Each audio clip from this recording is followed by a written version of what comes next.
warahmatullahi wabarakatuh. Kami dari kelompok 1 ingin memperkenalkan diri. Nama saya Andika Rega Saputra, absen 4. Nama saya Sumon Pranawio Saputra, absen 32. Saya Hanifah Nur Amalia, absen 13. Saya Putri Nabila Anwalihan, absen 28.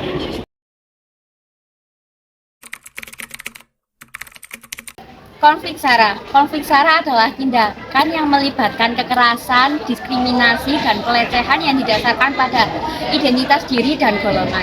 Konflik ini bersifat sensitif karena menyangkut agama, keturunan, dan kebangsaan atau suku. Banyak sekali faktor yang menjadi penyebab munculnya tindakan konflik SARA, yaitu pemahaman sempit para penganut agama yang menganggap paham yang dianut paling benar.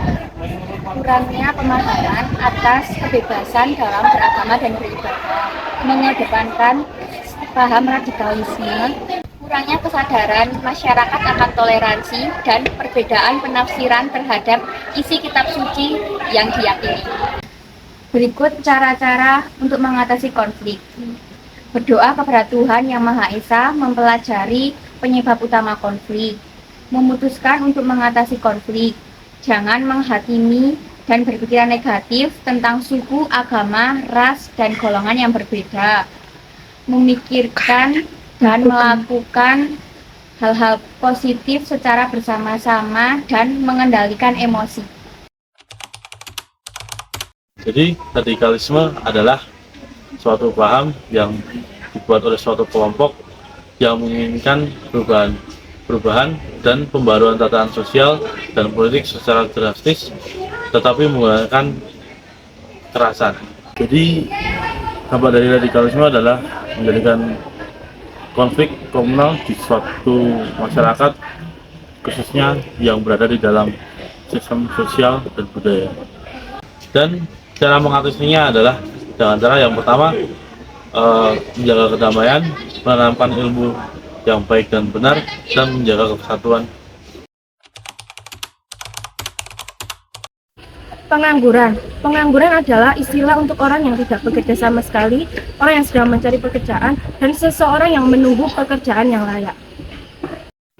Kemudian salah satu faktor penyebab tingginya pengangguran yang ada di Indonesia yaitu karena adanya ketidakseimbangan antara jumlah tenaga kerja dan lapangan kerja yang terbatas, dan adanya persaingan antara fresh graduate dan tenaga kerja yang sudah berpengalaman. Karena itulah adanya ketidakseimbangan yang menyebabkan pengangguran.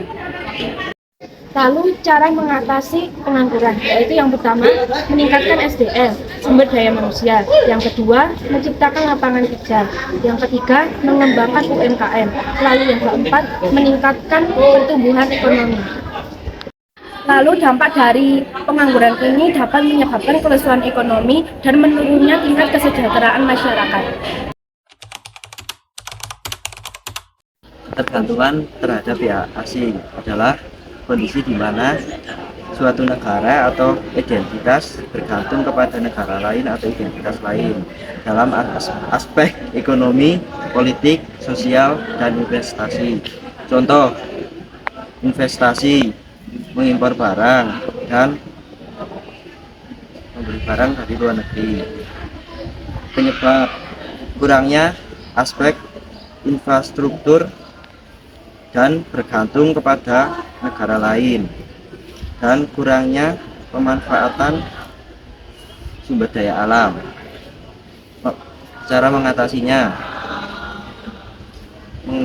menguatkan infrastruktur, memanfaatkan sumber daya alam, dan mengurangi investasi atau membeli produk dari luar negeri. Sekian dari penjelasan kelompok kami. Terima kasih. Assalamualaikum warahmatullahi wabarakatuh. Thanks for watching.